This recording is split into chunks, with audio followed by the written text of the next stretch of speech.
ओम तव कथामृतं तप्त जीवनम कविभिरीडितं कल्मषापहं श्रवणमंगलं श्रीमदादतं भुवि गृह्णन्ति ये भूरिदा जना।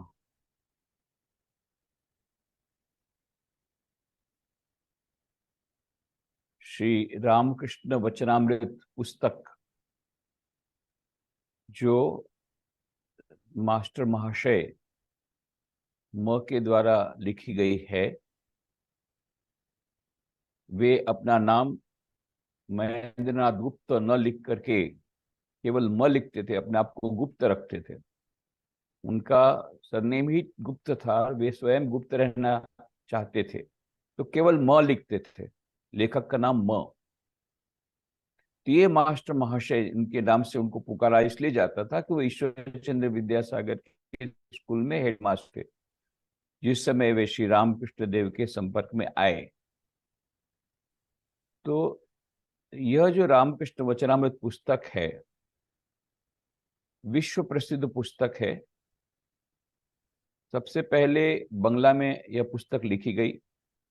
वैसे अंग्रेजी में छोटा सा उसका portion, 2 leaves from the gospel करके कुछ अंश इंग्लिश में प्रकाशित हुए थे, और एक छोटी सी पुस्तक condensed gospel of Shri Ramakrishna नाम से भी प्रकाशित हुई थी। पर जिस वचनामृत को हम जानते हैं, इसका बंगला में नाम है श्री रामकृष्ण कथामृत। तो सबसे पहले बंगला में यह पुस्तक प्रकाशित हुई, उसका नाम हुआ रामकृष्ण कथामृत। और ये पुस्तक केवल नहीं है, एक अद्भुत पुस्तक है जिसमें हम श्री रामकृष्ण के सीधे संपर्क में आते हैं। इतना सजीव वर्णन श्री रामकृष्ण देव के बारे में मास्टर महाशय ने किया है पुस्तक में। आप जब पढ़ेंगे, उसको देखेंगे श्री रामकृष्ण देव की वचनामृत में, कि मास्टर महाशय, पहली बात तो यह पुस्तक इसलिए नहीं है कि एक्चुअली वह डायरी है। मास्टर महाशय को डायरी लिखने की आदत थी, तो श्री रामकृष्ण देव के पास जब जाते थे तो उनके साथ जो वार्तालाप होते थे, उसी दिन रात को वे अपनी डायरी में लिख लेते थे। एक बार स्वामी विवेकानंद जी की नजर में यह डायरी गई। उन्होंने कहा, मास्टर महाशय, इसमें तो बहुत अमूल्य वचन है, इनको आप पुस्तक के रूप में प्रकाशित कीजिए। मास्टर महाशय ने कहा, नहीं नहीं, ये मेरी प्राइवेट डायरी है, मैं प्रकाशित नहीं करूंगा। पर फिर स्वामी विवेकानंद के बहुत अनुरोध पर, श्री मां शारदा देवी के अनुरोध पर, उन्होंने रामकृष्ण कथामृत का प्रथम भाग प्रकाशित किया। प्रकाशित करने के बाद जैसा होता है, कई लोगों ने प्रशंसा की और कई लोगों ने आलोचना भी की। आलोचना से मास्टर महाशय का दिल टूट गया, तो उन्होंने सोचा बस ये पहला भाग ही रहेगा, अब मैं भाग नहीं लिखूंगा। इसी अवस्था में, इसी चिंता में कि दूसरा भाग लिखे कि नहीं, कुल पहले 5 भाग उन्होंने प्रकाशित किए बाद में तो, पर पहले भाग को प्रकाशित करने के बाद उनको ऐसा लगा कि अब मुझे आगे नहीं लिखना चाहिए, ये डायरी मेरी प्राइवेट डायरी प्राइवेट ही रहने दो। परंतु 18 अक्टूबर 1902 को श्री रामकृष्ण देव ने उनको स्वप्न में दर्शन दिया और कहा, तुम चिंता क्यों करते हो, मैं तो तुम्हारे साथ हूं ना। जब ये उन्होंने सुना श्री रामकृष्ण देव से, तब फिर उन्होंने फिर से ये कथामृत, रामकृष्ण कथामृत के दूसरे खंड, तीसरे खंड, ये सब उन्होंने शुरू किया लिखना। तो इस प्रकार से मानो श्री रामकृष्ण देव के ही आशीर्वाद से, उनके दर्शन से प्रेरणा प्राप्त करके, स्वामी विवेकानंद, मां शारदा देवी के कहने से उनकी प्राइवेट डायरी उन्होंने पुस्तकाकार रूप में प्रकट की। मां शारदा देवी ने श्री मास्टर महाशय की जो पत्नी थी निकुंज देवी, उनको बहुत आशीर्वाद दिया। तो मैं आशीर्वाद देती हूँ। 2 अप्रैल 1905 की बात है। माँ ने कहा कि मैं बहुत आशीर्वाद देती हूँ कि मास्टर महाशय के द्वारा लिखी यह पुस्तक वो विश्व प्रसिद्ध होगी और जो लोग उसको पढ़ेंगे उनको बहुत शांति उससे मिलेगी। और इसलिए हम देखते हैं कि कितने कितने लोगों को मन की शांति मिलती है, अद्भुत शांति। इसीलिए जो मास्टर महाशय ने रामकृष्ण वचनामृत, यह जो कथामृत पहले बंगला में प्रकाशित हुआ, फिर बाद में इसका हिंदी अनुवाद सूर्यकांत त्रिपाठी निराला जी ने किया, उसका नाम रखा श्री रामकृष्ण वचनामृत हिंदी में। और फिर बंगला में उसका अनुवाद हुआ, बंगला से अनुवाद हुआ गुजराती में, उसका नाम हुआ रामकृष्ण कथामृत। फिर मराठी, तमिल, तेलुगु, मलयालम, कन्नड़, उड़िया, ऐसी हमारे देश की विभिन्न भाषाओं में उसका अनुवाद हुआ। अंग्रेजी में उसका अनुवाद हुआ, उसका नाम हुआ the gospel of Shri Ramakrishna. फिर बाद में विश्व के कई भाषाओं में इसके अनुवाद हुए हैं, Spanish, German, Greek, Russian, Spanish, बहुत सारी भाषाओं में इसके अनुवाद हुए और इसकी हजारों प्रति अब बिक गई और ये एक विश्व प्रसिद्ध ग्रंथ बन गया। जब पहली बार गॉस्पेल प्रकाशित हुई अंग्रेजी में, उस समय की बात है, न्यूयॉर्क हेराल्ड ट्रिब्यून पत्रिका ने सितंबर 1949 के 1949 के अंक में लिखा कि पिछले 25 वर्षों की सर्वोत्तम दार्शनिक पुस्तक थी the gospel of Shri Ramakrishna. पिछले 25 वर्षों की सर्वश्रेष्ठ पुस्तक, दार्शनिक पुस्तक थी the gospel of Shri Ramakrishna. फिर 1948 में अमेरिकन लाइब्रेरी एसोसिएशन ने इसे उस वर्ष की 50 सर्वोत्तम पुस्तकों में अग्रणी माना, सबसे श्रेष्ठ माना। रॉबर्ट ऑवलेक के द्वारा एक पुस्तक प्रकाशित की गई द टेबल वर्ल्ड बाइबल, जिसमें कई पुस्तकों के पेज थे, जिसमें कि गॉस्पेल ऑफ श्री रामकृष्ण के भी 12 पेज उसमें अवस्थित हैं। वह मानो पूरी वचनामृत रामकृष्ण वचनामृत पुस्तक या गॉस्पेल ऑफ श्री रामकृष्ण ये विश्व प्रसिद्ध ग्रंथ बन गया है। और मास्टर महाशय के निधन के बाद, उनका निधन भी जो हुआ था वह भी अद्भुत, कि 1932 में उनका निधन हुआ, 4 जून 1932 को, और 3 जून 1932 को फलाहारी काली पूजा के दिन रात को 9 बजे उन्हें रामकृष्ण कथामृत के 5वें भाग का अंतिम जो भाग है उसका प्रूफ रीडिंग समाप्त किया। रात को 9 बजे फलाहारी काली पूजा के दिन 3 जून को उन्होंने 1932 को प्रूफ रीडिंग समाप्त किया, मतलब उनका कार्य पूरा हो गया। जैसे ही कार्य पूरा हो गया, सुबह 5 बजे उन्होंने शरीर त्याग दिया। भगवान श्री रामकृष्ण का नाम लेते लेते, जगदम्बा का नाम लेते लेते वे श्री रामकृष्ण देव के पास पहुंच गए। मानो श्री रामकृष्ण देव उनको इस धरातल पर लाए थे केवल इस पुस्तक के सृजन के लिए। जैसे ही काम समाप्त हुआ, ये जादूगर ने अपना जादू वापस ले लिया। रामकृष्ण वचनामृत का जादू है ये, जादूगर, जादू के पीछे जादूगर श्री रामकृष्ण स्वयं है। मास्टर मास्टर खुद कहते थे, मैंने क्या किया है, उन्होंने करवाया है। ट्राम जब जाती है, यहाँ तो आप लोग को ट्राम नहीं पता होगा, कलकत्ता में अभी भी ट्राम है, मुंबई में थी वो तो बंद हो गई। ट्राम का मतलब है ट्रेन, 2 डिब्बे वाली ट्रेन जो रास्ते के भीतर से पटरी में से जाती है, बहुत स्लो स्पीड से जाती है। पर वो कैसे जाती है, इलेक्ट्रिक वायर उसका रहता है, ऊपर से इलेक्ट्रिक वायर से जुड़ा रहता है, वो इलेक्ट्रिक पावर उसको मिलता है, तब ट्राम जाती है। इलेक्ट्रिक पावर डिस्कनेक्ट कर दो, ट्राम आगे बढ़ नहीं सकती। तो मास्टर वहां से कहते हैं कि मैं तो उस ट्राम के समान हूं जिसको इलेक्ट्रिक पावर मिल रहा है श्री रामकृष्ण देव के पास से। उनके पावर के कारण ही मैंने जो कुछ भी काम किया है उनकी कृपा से किया है, उनकी शक्ति से किया है। और जैसे ही जैसे ही उनका कार्य समाप्त हुआ, श्री रामकृष्ण देव ने उनको अपने पास ले लिया, मानो इसी कार्य के लिए लाए थे। ये जो कुछ भी उन्होंने वचन कहे उसको मास्टर जो लिखे अपनी डायरी में, श्री रामकृष्ण देव पूछते थे उनको, अच्छा उस दिन मैंने क्या कहा था? फिर मास्टर महाशय कहते मैंने ऐसे से कहा था। नहीं नहीं नहीं, ऐसा नहीं कहा, ऐसा किया। मानो एडिटिंग भी उन्होंने किया, पुस्तक उन्होंने लिखवाई। जादूगर के पीछे जादू के पीछे जादूगर स्वयं श्री रामकृष्ण देव थे। उन्होंने पुस्तक लिखवाई, उन्होंने मानो एडिटिंग भी किया।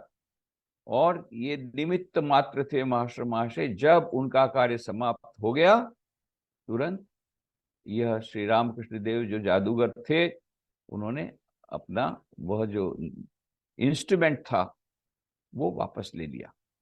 तो मानो इसी कार्य के लिए, श्री रामकृष्ण देव के इस कार्य के लिए, वचनामृत का लिखने के लिए मानो उनका जन्म हुआ था। तो ये मास्टर महाशय ने पुस्तक के प्रारंभ में ही जो श्लोक लिखा है, जिसकी आवृत्ति हमने की, तव कथामृतम तप्त जीवनम कभी भी ऋणितम कल्मषापहम श्रवण मंगलम श्रीमदादतम भुवि गृणन्ति ते भूरिदा जना।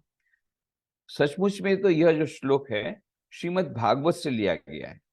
श्रीमद् भागवत का यह श्लोक है। श्रीमद् भागवत में ऐसी बात आती है कि गोपियों के साथ रासलीला कर रहे हैं भगवान श्री कृष्ण, और अचानक गोपियों के मन में एक सूक्ष्म अहंकार आता है, देखो हम लोग कितने भाग्यशाली हैं, कन्हैया तो हमारा ही है, इसलिए हमारे साथ वो रास खेल रहा है। ये छोटा सा सूक्ष्म अहंकार आया, बस भगवान श्री कृष्ण अदृश्य हो जाते हैं।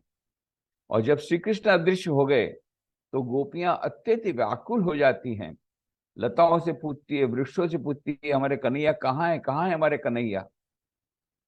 वो जो पूरा उनका जो बिलकती हुई, रोती हुई ये जो प्रार्थना करती है भगवान श्री कृष्ण से कि आप फिर से आप आ जाओ, फिर से हमको दर्शन दो। तो यह जो पूरी प्रार्थना, उसको गोपिका गीत के नाम से भी बोलते हैं। उसी गोपिका गीत का एक श्लोक यह है, तव कथामृतम तप्त जीवनम कवि भी ऋडितम कल्मषापहम श्रवण मंगलम श्रीमदादतम भुवि गृणन्ति भूरिदा जना। पर यह जो श्लोक है वचनामृत के लिए या कथामृत के लिए बिल्कुल ठीक बैठता है। क्यों? जिस प्रकार से भगवान श्री कृष्ण की कथा, तव कथामृतम, हे भगवान श्री कृष्ण तुम्हारी जो कथा है अमृतमयी कथा है, अत्यंत मधुर वह कथा है। तव कथामृतम, अमृत के समान है। तप्त जीवनम, जो जिनका जीवन तप्त है, जो लोग तप्त जीव हैं, जिन लोग बड़े दुख से कातर हैं, इन लोगों के लिए वह शांति प्रदान करने वाली कथा है। किसकी? भगवान श्री कृष्ण की। तो तव कथामृतम तप्त जीवनम कवि भीड़ितम, ऋषि मुनियों ने इसकी प्रशंसा की है। कवि भीड़ितम कल्मषापहम, कल्मष को दूर करने वाली है कथा, मन के कल्मष को, मन के जो गंदगी को दूर करने वाली है कथा। कल्मषापहम श्रवण मंगलम, सुनने में अति मधुर, अत्यंत मंगलमय है ये कथा।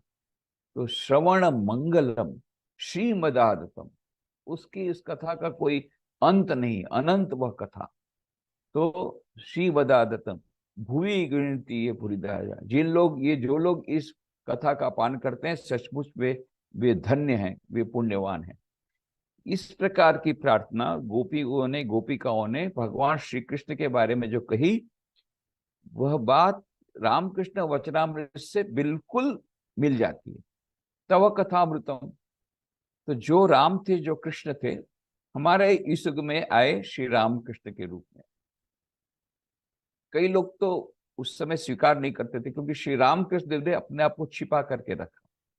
अभी भी कई लोग हमारे आश्रम में आते हैं, बोलते हैं मंदिर में तो यहाँ माँ काली की तो कोई मूर्ति नहीं है, एक केवल श्री रामकृष्ण की मूर्ति है, केवल श्री रामकृष्ण का फोटो है।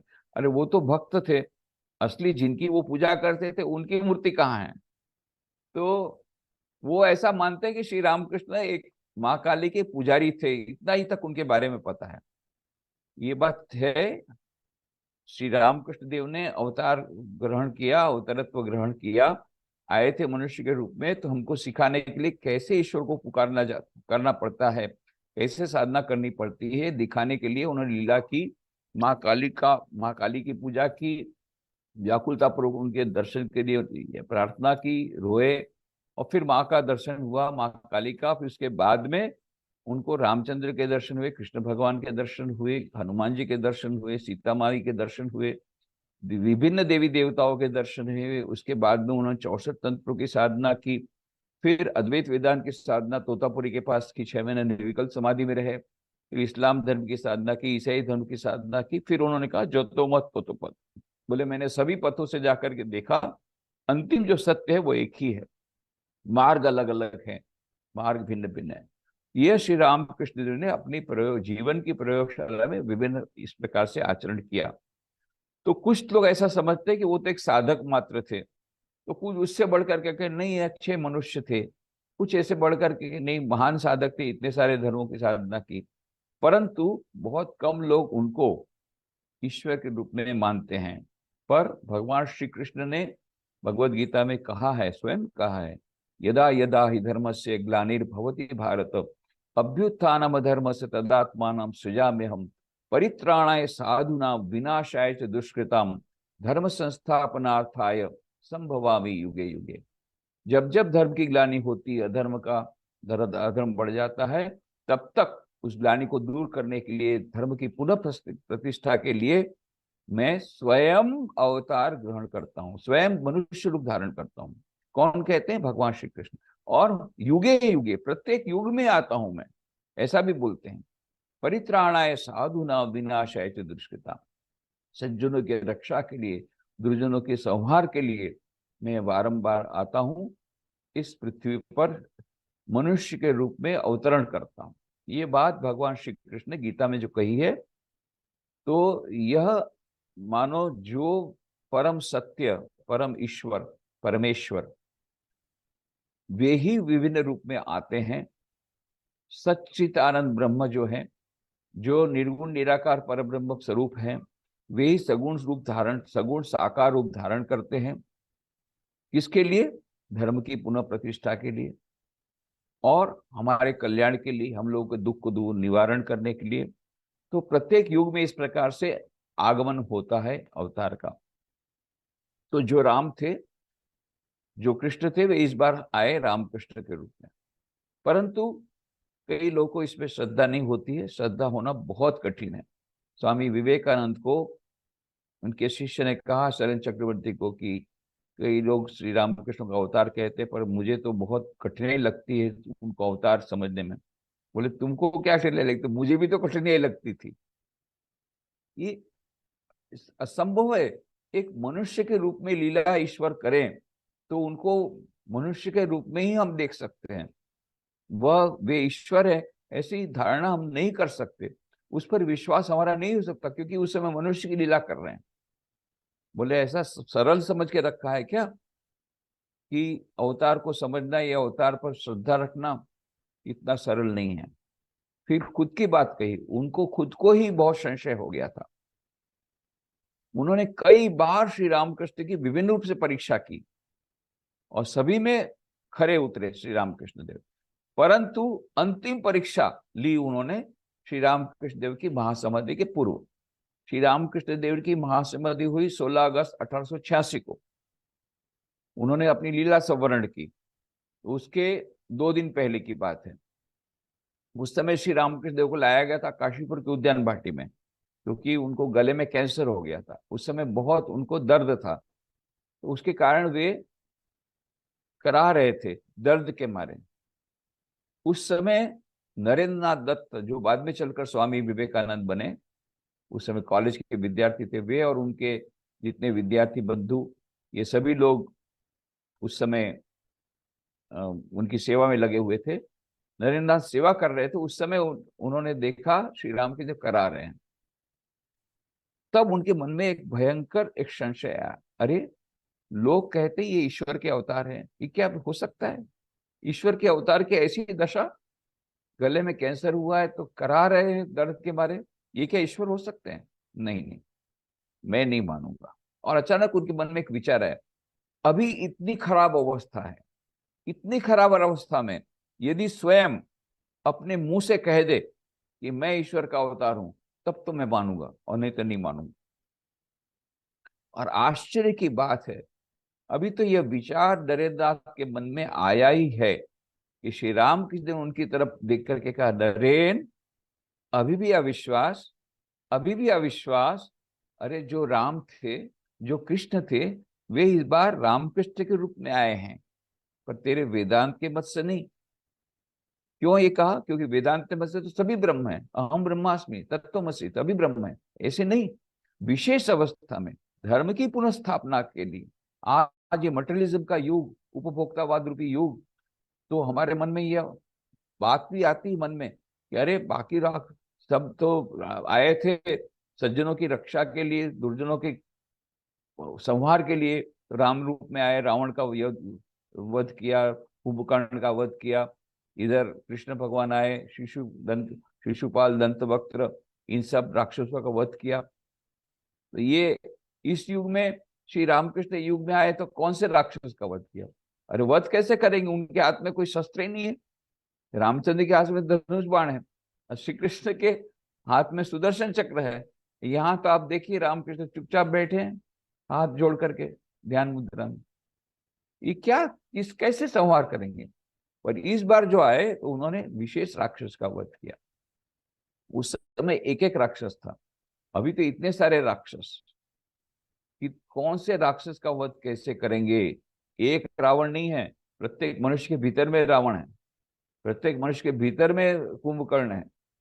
सुबह उठ ही नहीं सकते हैं कुंभकर्ण लोग, देखना आज भी है कुंभकर्ण, आज भी है रावण, सब जगह दिखेंगे। तो श्री रामकृष्ण देव जो आए उन्होंने किस राक्षस का वध किया? तो उन्होंने कई राक्षसों का वध किया। उसमें तीन मुख्य राक्षस, एक वो है संशय रूपी राक्षस। इसलिए स्वामी विवेकानंद ने अपने स्तोत्र में कहा, संशय राक्षस नाश महास्त्रम यामि गुरुम शरणम भव वैद्यम। ये विज्ञान का युग है जहां पर आधुनिक मनुष्य इस जो विज्ञान का जो विज्ञान पढ़े हुए हैं वैज्ञानिक लोग, ये ईश्वर की श्रद्धा खो बैठते हैं। बोले क्या प्रमाण क्या है? बोलते हैं ईश्वर ईश्वर ईश्वर, कहाँ है ईश्वर? इसका प्रमाण क्या है? ये आधुनिक मानव की समस्या है, संशय आ जाता है हमारे मन में। तो हमारे सबके प्रतिनिधि के रूप में स्वामी विवेकानंद जो उस समय स्कॉटिश चर्च कॉलेज के विद्यार्थी थे, उनके मन में भी ये संशय आया था। उन्होंने Kant, Hegel, John Stuart Mill, doctor Herbert Spencer, इन सब की पुस्तकें पढ़ी। पढ़ने के बाद वे अज्ञेयवादी बन गए और ईश्वर से उनकी श्रद्धा चली गई। और कोई भी संत आता था, महापुरुष आते थे कलकत्ता में, तो सबसे जाकर के पहले ये प्रश्न पूछते थे, क्या आपने ईश्वर को देखा है? और कोई उसका संतोष उत्तर नहीं दे पाता था।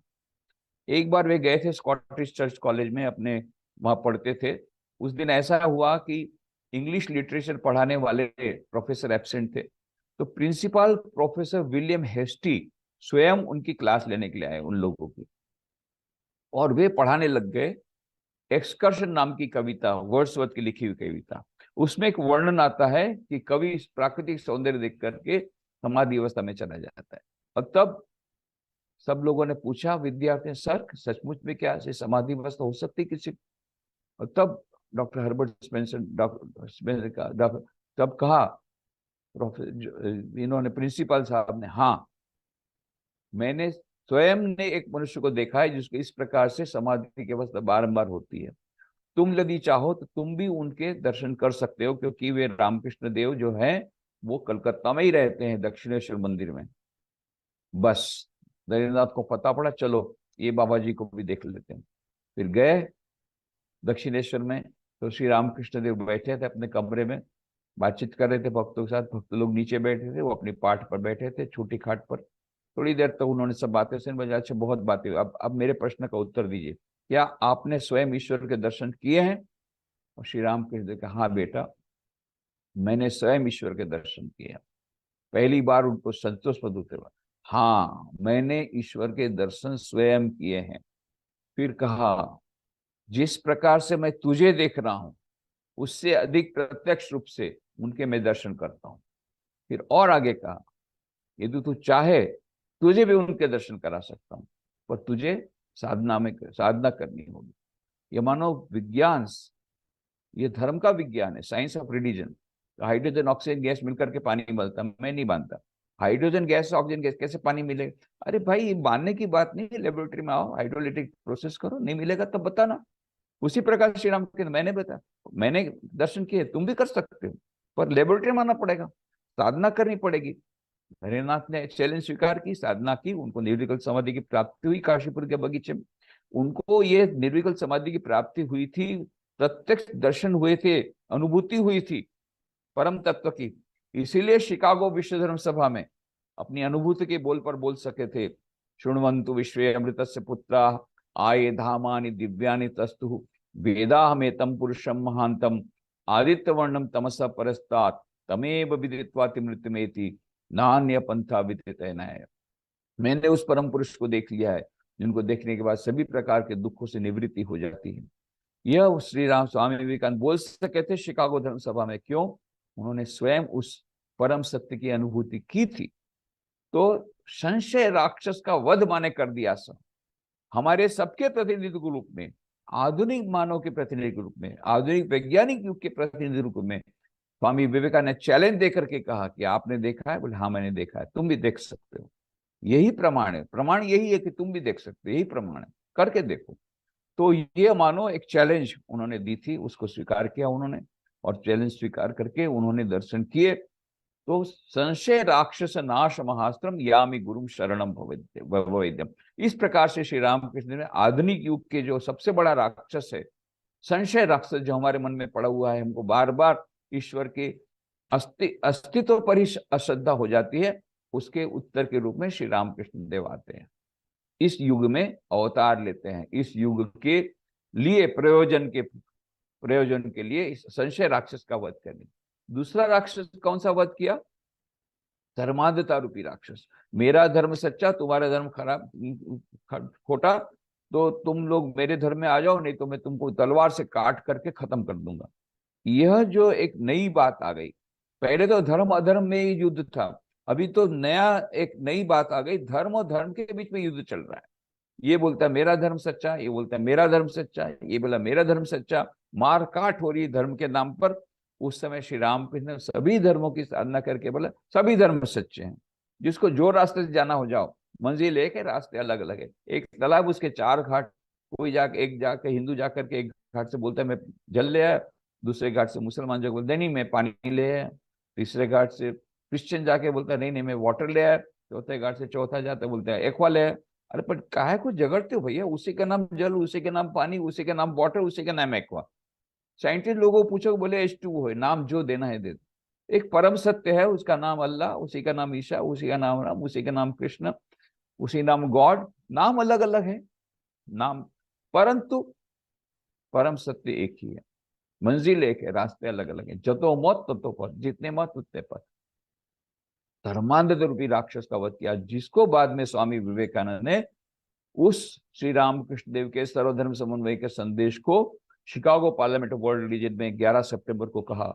वो भी 9/11 था, 11 सितंबर 1893, वो भी 9/11 था। उस दिन उन्होंने यह सर्वधर्म समन्वय की बात कही। उन्होंने कहा we do not believe in toleration, we accept all religions as equally true. हम केवल सहन करने की बात नहीं करते। सहन करने का मतलब होता है चलो अब तुमको सहन कर लेते हैं, क्या करें, ऐसा नहीं। हम एक्सेप्ट करते, स्वीकार करते हैं, सबका स्वीकार करते हैं, सभी धर्मों का स्वीकार करते हैं। वसुदैव कुटुंबकम में हम श्रद्धा रखते हैं, एकम सद्विप्रा बोधा वदंती में श्रद्धा रखते हैं। और हमारे युग में उसको प्रमाणित कर दिया है, ऋषि मुनियों की वाणी को अपनी जीवन में सिद्ध करके बता दिया श्री रामकृष्ण। उसका ब्रॉडकास्टिंग करने स्वामी विवेकानंद शिकागो धर्म सभा में गए थे, और फिर विश्व को लगा कि नहीं, इस संदेश की आज बड़ी आवश्यकता है। तो इस प्रकार से यह धर्मांतता रूपी राक्षस का वध किया। और तीसरा राक्षस उपभोक्तावाद रूपी राक्षस, सबसे बड़ा रुपया बाबा, सबसे बड़ा रुपया, बस पैसे के पीछे सब पागल है। यूथ को, सब जितने लड़के लड़कियां यंग, सबको पैकेज पैकेज पैकेज के पीछे पागल है। और पैकेज में थोड़ा सा कम हो गया, सीधा आत्महत्या। पैसा पैसा पैसे के पीछे पागल, ये हो गया आज का युग का सबसे बड़ा रुपया। उस युग में जबकि हम सोचते हैं कि बिना पैसे के एक पैर भी आगे, एक कदम आगे नहीं बढ़ सकते हैं, पैसा ही हमारे जीवन का एकमात्र लक्ष्य है, उस समय श्री रामकृष्ण ने क्या किया? टाका माटी, माटी टाका। टाका माने पैसा, बंगला में टाका बोलते हैं। और एक हाथ में मिट्टी ली, एक हाथ में पैसा लिया, उस समय नगद चांदी के सिक्के होते थे, दोनों को मिला करके गंगा में डाला। ऐसा डालते डालते टाका माटी, माटी टाका, दोनों को डाला। बोले एक ही बात है, ये टाका और ये माटी एक ही जाए, और उनको डाला। ऐसा करते करते उनके मन की ऐसी अवस्था हुई कि पैसे का स्पर्श किया, धातु का स्पर्श होता था, उनका हाथ टेढ़ा हो जाता था, बिच्छू का मानो डंक लगता था। स्वामी विवेकानंद को ये बात पता चली तो बड़े नाराज हुए। अरे बढ़ा चढ़ा करके क्यों कहते हो, ये कहो कि हमारे गुरु पैसा स्वीकार नहीं करते, वो अब हाथ टेढ़ा हो जाता है, बिच्छू का डंक लगता है, सब बार बढ़ा कर करते हो। बाद में उन्होंने एक बार उन्होंने परीक्षा दी, जब श्री रामकृष्ण बाहर गए थे, उनके बिछाने के नीचे रख दिया चांदी का सिक्का, देखते हैं क्या होता है। देखा, जब श्री रामकृष्ण आए तो मानो बिच्छू का डंक लगा, उठे, कुछ नहीं है। भक्तों ने कहा, देखा कुछ नहीं, फिर जब बिछाने को गिराया तो देखा उसमें खन करके रुपया निकला। अरे किसने रुपया डाला है? तब देखा नरेंद्र नाथ कोने में खड़े हुए, मन मुंह नीचा किए। श्री राम कृष्ण समझ गए, बोले बेटा बहुत अच्छा किया, गुरु को अच्छी तरह देखना, उसके बाद स्वीकार करना, उसकी परख करना, कसौटी करना, परीक्षा लेना, फिर उनको स्वीकार करना, बहुत अच्छा किया, नाराज नहीं हुए। पर ये स्वामी विवेकानंद ने उनकी परीक्षा सब बारंबार ली थी। तो इस प्रकार से हमारे युग में ये जो अवतार वरिष्ठ, उन्होंने क्या, स्वामी विवेकानंद ने मंत्र, एक श्लोक की रचना की, स्थापकाय च धर्म से सर्वधर्म स्वरूपिणे अवतार वरिष्ठाय रामकृष्णाय ते नमः। आप धर्म की स्थापना के लिए आए थे, सभी अवतार धर्म की स्थापना के लिए आते हैं, पर आप कौन से धर्म की स्थापना के लिए आए थे? सर्वधर्म स्वरूप, सभी धर्मों की स्थापना के लिए आए थे, सभी धर्मों की साधना करके सभी धर्मों की वैलिडिटी उन्होंने बता दी, केवल एक धर्म की नहीं। और दूसरा, और ये अवतार वरिष्ठ, अवतारों में सर्वश्रेष्ठ क्यों? क्योंकि आज के युग के लिए उनका जो उपदेश है, is the latest and the most perfect incarnation of God. तो latest and the most perfect incarnation of God जो है श्री रामकृष्ण देव, उनके वचनामृत इस पुस्तक में है। और कैसे है? जिस दिन दिया गया उसी दिन। ऑथेंटिसिटी कैसी है इसकी? 3 प्रकार की पुस्तकें रहती है। कुछ पुस्तकें कैसे निकलती है कि जिस दिन लिखा गया उपदेश, जिस दिन उपदेश दिया गया उसी दिन किसी ने लिख दिया डायरेक्टली सुन करके, ये first type, most authentic. Second है, उसी दिन नहीं लिखा पर बहुत दिन बाद लिखा, ये दूसरे टाइप का एविडेंस है। तीसरा ऐसा है कि किसी ने सुना और किसी ने लिखा, बहुत समय बाद लिखा। ये 3 प्रकार के पुस्तक हमको मिलते हैं। ये बौद्ध धर्म का पुस्तक हो या क्रिश्चियन का बाइबल हो, क्राइस्ट के आज जाने के 250 साल बाद बाइबल लिखा गया है, इसीलिए 4 वर्षन अलग अलग मिलते हैं आपको। फिर ये जो बौद्ध धर्म के जो पीठिका वगैरह, ये भी बुद्ध भगवान के जाने के 200 साल बाद जब रॉयल पेट्रोनेज मिला उसके बाद ये सब लिखा गया। परंतु श्री रामकृष्ण देव जिस दिन बात किया उसी दिन मास्टर महाशय ने अपनी डायरी में लिख दिया, और पूरा सचित्र वर्णन मिलता है, कौन सी तारीख, कितने बजे थे, कौन कौन बैठे थे उस समय, कैसे बैठे थे, चंद पूर्णिमा थी रात की, कौन सी कैसी रात थी बाहर में, सब पूरा इतना सजीव वर्णन होता है, ऐसा लगता है आप भी बैठे हैं वहां पर, मानो रामकृष्ण देव के पास आप बैठ करके सुन रहे हैं, इतना सचित्र वर्णन। इसीलिए क्रिस्टोफर हिशोल्ड बोलते हैं, if I can use any word for the gospel of Shri Ramakrishna, it is the word now, NOW, just now, it is happening in present, in presence of my eyes, just in front of me. I feel as if I am sitting before Shri Ramakrishna. तो ऐसा लगता है मानो हम भी वहीं बैठे हुए हैं, श्री रामकृष्ण के साथ निकटता आ जाती है जब वचनामृत पढ़ते हैं। ये उसकी खूबी है, क्योंकि इतना सुंदर सेटिंग पहले देते हैं श्री रामकृष्ण के, मास्टर महाशय देते हैं कि रामकृष्ण देव अपनी पूर्व परिचित कमरे में है, छोटी खाट पर बैठे हैं, भक्तों के साथ वार्तालाप कर रहे हैं, भक्त नीचे बैठे हुए हैं, भक्तों में कौन कौन है, ये है, वो है, नरेन है, ये है, राकाल है, ये है, इसका नाम गिनाते हैं। फिर ये नए नए जो आए वो भी वहां पर बैठे हैं, और कौन सी तारीख है, कितने बजे हैं, सब लिखते हैं। तो यू फील कि यू आर देयर। और दूसरी बात है, मास्टर महाशय ने अपने आप को छुपा के रखा है। श्री रामकृष्ण देव ने जो कर कहा वो हमारे सामने उन्होंने प्रस्तुत किया। इसलिए स्वामी विवेकानंद ने इतने खुश होकर के पत्र लिखा था, मास्टर महाशय आपने बहुत बड़ा एक कार्य किया है, ये वचनामृत लिख करके, कथामृत लिख करके, गॉस्पेल लिख करके, और फिर कहा कि Socratic dialogues are Plato all over but you are entirely hidden. जब प्लेटो ने लिखे थे सॉक्रेटिक के डायलॉग, उसमें मानो प्लेटो की छाप आती है, थोड़ी प्लेटो की गंध आती है, थोड़ी प्लेटो की छाप आती है, ये प्लेटो जैसा। पर Socratic dialogues are Plato all over but you are entirely hidden here in this book of the gospel of Shri Ramakrishna. You are entirely hidden, आप एकदम बैकग्राउंड में है, मानो श्री राम के साक्षात डायरेक्टली भक्तों के साथ बात कर रहे हैं, यह अनुभूति हमको होती, आप बीच में से निकल गए हैं। ये एक बहुत बड़ी विशेषता है रामकृष्ण कथामृत या रामकृष्ण वचनामृत की। और फिर बोलते हैं the dramatic part is so beautiful. तो इस प्रकार से स्वामी विवेकानंद, श्री माँ शारदा देवी, कितने सारे रामकृष्ण देव के जितने उनके शिष्य थे उनके, और कई बड़े बड़े विद्वान लोगों ने इनकी प्रशंसा की है, रामकृष्ण वचनामृत पुस्तक की है। तो तव कथामृतम तप्त जीवनम, श्री रामकृष्ण देव की वाणी भी कैसी है, अमृतमयी है। तव कथामृत तप्त जीवन, तप्त जीव है उन लोगों के लिए शांति प्रदान करने वाली है। आज संसार की ज्वाला से कितने लोग भुगत रहे हैं, कितने प्रकार की समस्याएं हैं, सभी लोग टेंशन में हैं, मानसिक तनाव, सभी डिप्रेशन में भी चले जाते हैं, कोई सुसाइड भी करते हैं। क्यों? मानसिक अशांति। ये सबके मानो अमृत है ये रामकृष्ण वचनामृत, ये सबको आत्महत्या में से बचाएगा। इनफैक्ट मास्टर महाशय खुद भी कैसे गए थे, वो पहुंचे कैसे श्री रामकृष्ण के पास, वो ऐसे ही पहुंचे। वो निकले थे, घर से बाहर निकले, घर में से अपने पत्नी और बच्चों को लेकर के शाम को रवाना हो गए घोड़ा गाड़ी में। इतना ये इतनी समस्या आ गई थी परिवार में कि वहां रहना भी इनके असंभव था। तो मन में यही था कि मैं आत्महत्या करूंगा, अत्यंत दुखी होकर के निकल पड़े थे। ऐसा हुआ कि आकस्मिक रूप से जो घोड़ा गाड़ी थी उसका चक्का निकल गया, तो अब कैसे जाएंगे। तो फिर वहां पर बुरानगर के एरिया में वहां रह गए, अपनी बहन के यहाँ।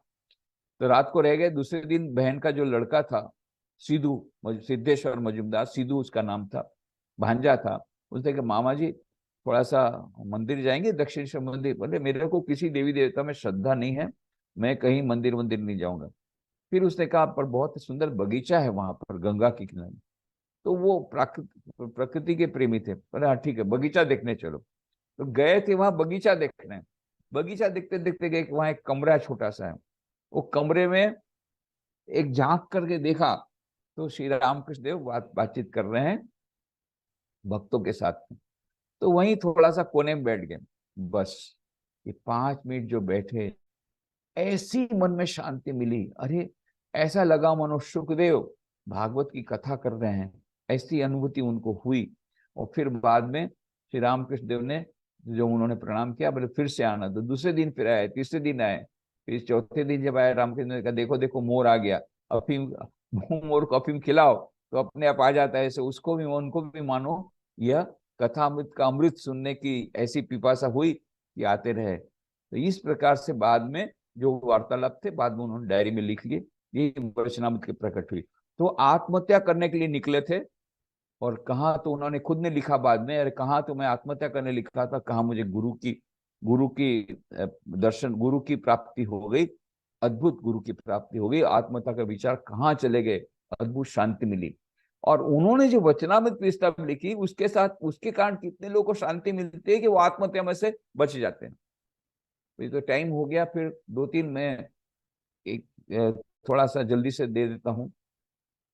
एक सर आप ले सकते हो, ले सकता हूँ टाइम? यस 10-15 मिनट ले सकते हैं सर। ओके। तो पूर्णचंद्र घोष नाम के श्री रामकृष्ण के एक भक्त थे, गृहस्थ भक्त थे। अब उनके जीवन में इतना इतना दुख आया कि एक दिन उन्होंने सोचा मुझे बस अब आत्महत्या करनी है। तो उनके कमरे, उनका जो घर था उसमें ऊपर में एक छोटा सा कमरा था जिसमें उन्होंने श्राइन बनाया था। उन्होंने सोचा बस उस श्राइन में जाकर के पहले वचनामृत का थोड़ा अमृत का पान करूंगा, वचनामृत के कुछ पेज पढ़ लूंगा, और बस उसके बाद में भगवान का स्मरण करते करते अपनी देह को छोड़ दूंगा। इतना दुखी थे वे। जहां वचनामृत को, अब वो तो वचनामृत पढ़ने की तो कोई इच्छा थी नहीं, तो ऐसा तो नहीं कि कोई पेज पढ़कर, जैसा उन्होंने खोला तो जो पेज आया उसमें ऐसा लिखा था इस श्री रामकृष्ण देव पूर्ण के लिए हमेशा चिंतित है, उसके लिए जगदम्बा से प्रार्थना कर रहे हैं। मेरे लिए श्री रामकृष्ण स्वयं चिंतित है और वहां से प्रार्थना कर रहे हैं, और मैं आत्महत्या कर रहा हूं। बस आत्महत्या का इरादा बदल गया, फिर वो बच गए और फिर उनको बड़ी शांति मिली, रामकृष्ण देव की प्रार्थना की। और एक बार ऐसा त्रिवेंद्रम में हमारे एक स्वामी जी थे, उनके पास एक आया, क्या बोलते हैं, आदमी आया, बोले मुझे आत्महत्या करनी। बाद में पता पड़ा वो उनका रिलेटिव ही था पूरा जन। तो क्या बात है, बोले नहीं अब बस, बोले हो गया, इनफ इज इनफ। बोले ठीक है, तुम अभी तो जाओ अपने कमरे में, कल सुबह सोचेंगे उसके बारे में। ये तुमको किताब पढ़ता हूँ देता हूँ, उसको थोड़ा पढ़ लेना। बोले किताब इधर पढ़ने का भी मूड नहीं, तो थोड़ा पढ़ लो, फिर कल सुबह आप डिस्कस करते हैं। बस वो किताब पढ़ने के बाद उसको इतनी शांति मिली और उसका इरादा बदल गया। उन्हीं स्वामी जी के पास एक और आया, एक कर्नल आया, बोले मेरा मेजर जो है ना, हमेशा बोलता है मैं अपने आप को गोली मार दूंगा, उसके पास तो पिस्तौल तो है ही है, हमें मैं अपने आप को गोली मार दूंगा। शायद कुछ ब्रेकअप हुआ होगा पत्नी से, कुछ हुआ होगा, जो भी होगा, कुछ मैरिटल अफेयर ही होगा, जो भी होगा, तो वो सब मैं मार दूंगा। अब ये बोला कि आप जरा उसको समझाइए, मैं लेके आता हूँ। बोले देखो भाई, मैं तो उसको पहचानता नहीं, तो मेरी बात क्यों मानेगा वो, और ऊपर से मेजर है, मेजर है, और ये तो मिलिट्री वाले तो और भी उनका तो ये रहता है ना। तो बोले नहीं, मेरे से बात करने से कोई फायदा नहीं होगा, एक काम करो, एक किताब उसको दे दो, उसको बोलो किताब पढ़ ले, और किताब पढ़ने के बाद उसको जो करना है करे, और इतना बता देना कि देखो यदि वो मर जाएगा तो जो पृथ्वी है वो सूर्य के चारों ओर घूमती रहेगी, वो बंद नहीं करेगी, वो घूमती रहेगी, चाहे वो मर जाए चाहे मैं मर जाऊं, कोई भी मर जाए, उससे सूर्य की चारों ओर पृथ्वी घूमती रहेगी, वो बंद नहीं होगी। परंतु परंतु आत्महत्या करना महापाप है, और कायरता की निशानी है।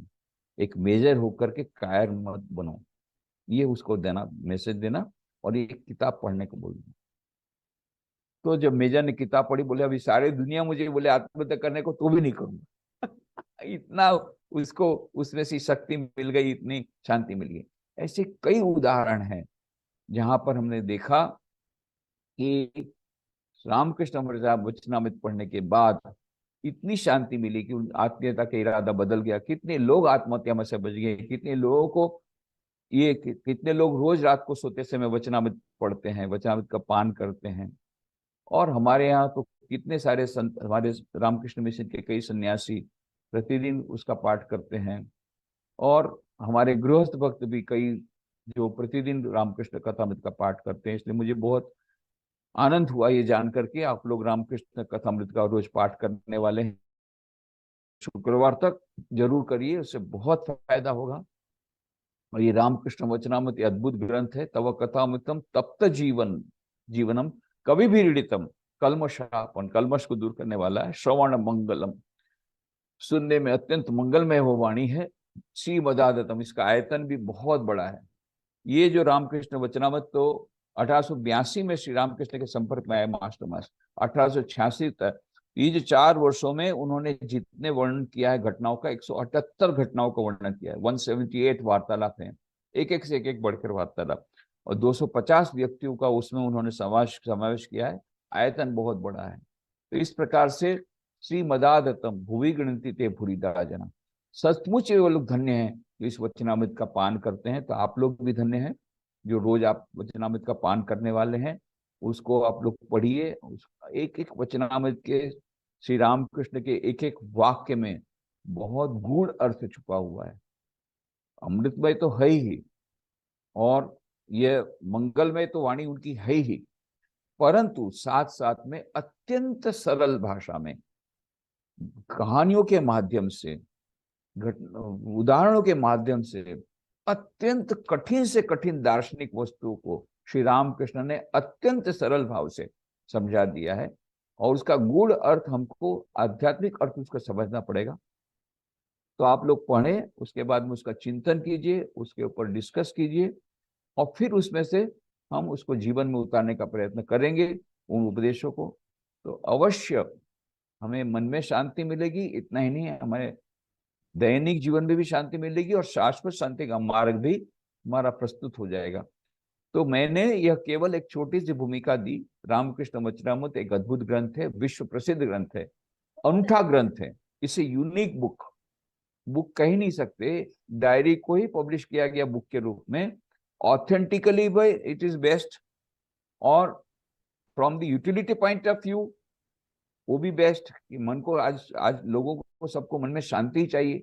हमारा टेंशन दूर करने का श्रेष्ठ उपाय है वचनामृत का पाठ कीजिए प्रतिदिन, पूरा टेंशन चला जाएगा। मानसिक तनाव जो है उसको दूर करने का श्रेष्ठ उपाय रामकृष्ण वचनामृत प्रतिदिन थोड़ा थोड़ा पढ़िए। एक हमारे बहुत बड़े वरिष्ठ सन्यासी, उन्होंने मुझे कहा अभी तुम चले जाओ, रात को अभी मेरे को नींद की गोली लेने का टाइम हो गया।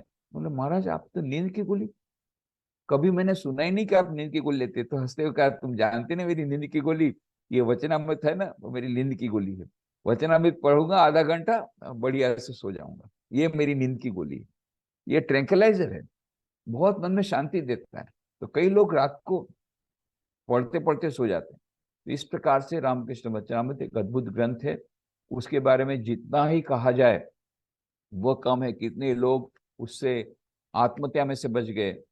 और जब वो उनका जो ऑथर जो है लेखक, उनका मरने के 50 साल जब पूरे हो गए 1932 में, तो उस समय तो यहाँ पर जो 1932 में गुजर गए, तो 50 साल 1982 में 1982 में ऐसा हुआ कि कॉपीराइट रिस्ट्रिक्शन चला गया। तो अभी तक कथामृत भवन से 5 भाग में वो पुस्तक प्रकाशित होती थी। उस समय उसकी प्राइस थी बंगला में 5 भाग की कीमत, रामकृष्ण कथामृत 5 भाग की कीमत थी 70 रुपया।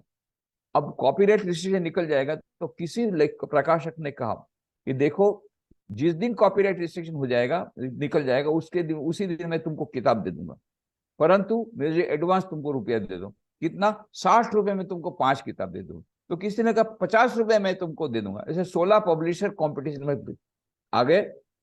फिर आखिरी में कहा, किसी ने कहा मैं पूरा का पूरा अखंड अखंड किताब 5 भाग को एक ही खंड में छोटे सेक्शन में 20 रुपए में दूंगा।